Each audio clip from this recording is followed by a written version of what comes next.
invité politique ce matin, c'est Yannick Jadot, député européen, membre d'Europe Écologie Les Verts. Bonjour. Bonjour. L'incendie, bien sûr, de l'usine Lubrizol de Rouen qui a eu lieu il y a 10 jours. Maintenant, Édouard Philippe, hier, dans le JDD, a redit que toute la transparence sera faite.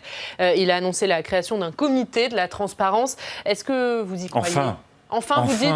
Enfin, vous voyez que là, on est dans une situation où il y a un accident industriel majeur. On ne sait pas quoi faire, en fait, la réalité. Ça a été quand même l'improvisation très vite. On a attendu des heures pour avoir l'alarme. Les élus ont été informés très tardivement.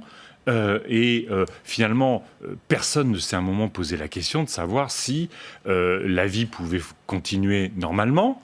Elle a continué normalement quelques heures, et puis on a commencé à arrêter les transports publics. Donc les gens sont rentrés sous les émanations de la fumée. On ne savait pas s'il fallait confiner ou pas, s'il fallait potentiellement évacuer. Mais pourquoi on ne savait pas ? Parce qu'on n'est pas prêt. Parce qu'on ne savait pas quels étaient les produits, ou quels sont les produits qui ont brûlé. Vous vous rendez compte qu'il faut attendre une semaine pour s'apercevoir qu'en fait, ce n'est pas plus de 5000 tonnes de produits dangereux qui ont brûlé, mais potentiellement le double, stocké dans des lieux qui ne sont pas sous Seveso. Il va falloir revoir l'encadrement de tous les sites Seveso, notamment les plus dangereux.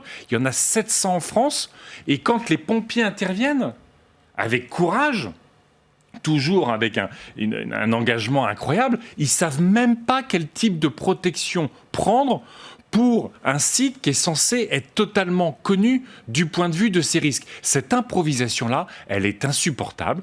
Donc il va falloir que et le gouvernement et les entreprises, maintenant qu'on soit sur un régime extrêmement dur et de connaissance absolue permanente des matières, des risques, qu'on associe les populations, et puis qu'on arrête de détricoter le droit environnemental.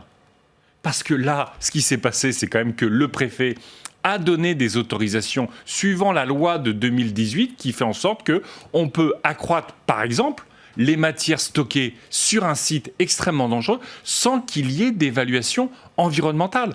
Ce gouvernement détricote en permanence les exigences en matière de risques environnementaux, qui sont aussi évidemment des risques sanitaires. Il faut revenir sur ces lois qui sont des lois irresponsables. Aujourd'hui, débat au Parlement sur la politique migratoire. C'est à la demande d'Emmanuel Macron. Est-ce que vous dites que c'est bien qu'un tel débat ait lieu sur ce sujet ? Moi, je n'ai pas de problème avec le fait qu'on ait un débat sur l'immigration.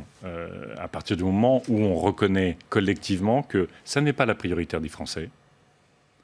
Dans toutes les enquêtes d'opinion, ce n'est pas le sujet prioritaire. Ce n'est pas ce qui est sorti du mouvement des Gilets jaunes ou du grand débat à l'issue du mouvement des Gilets jaunes. Mais parler de l'immigration, je n'ai pas de souci. Mais pour en parler, mais attendez. Pour les Français, allez-y. Ah ben non, c'est pas prioritaire pour les Français. Mais est-ce que ça doit être prioritaire pour l'Union européenne ? Oui, voilà, vous êtes député européen. Il y a plusieurs choses. Alors donc, c'est comment on accueille en dignité les migrants. Ce qui se passe aujourd'hui avec des migrants qui dorment dans la rue est profondément scandaleux. Et cette situation est organisée par ce gouvernement comme par les précédents.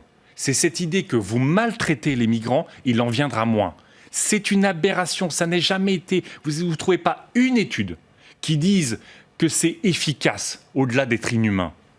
Vous traitez mal les migrants, ça n'empêche pas les autres de venir. Donc pour vous, le gouvernement traite mal volontairement les migrants qui arrivent en France ? Il y a une logique qui est de dire on les traite mal, ça évite ce que dit en permanence l'extrême droite. C'est reprendre un argument de l'extrême droite, c'est de dire en fait, ils viendraient pour le confort et ça fait aspirateur si vous les accueillez en dignité. Donc les accueillir en dignité.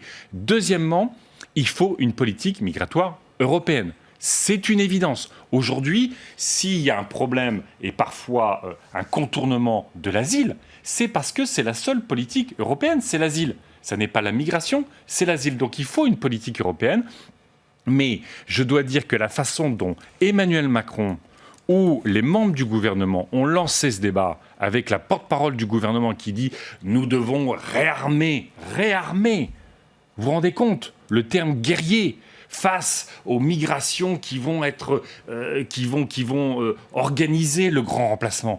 Tout ça est un mensonge. Il n'y a pas de grand remplacement. Si le débat sur l'immigration peut avoir une utilité, c'est de remettre la réalité, la vérité au cœur du débat.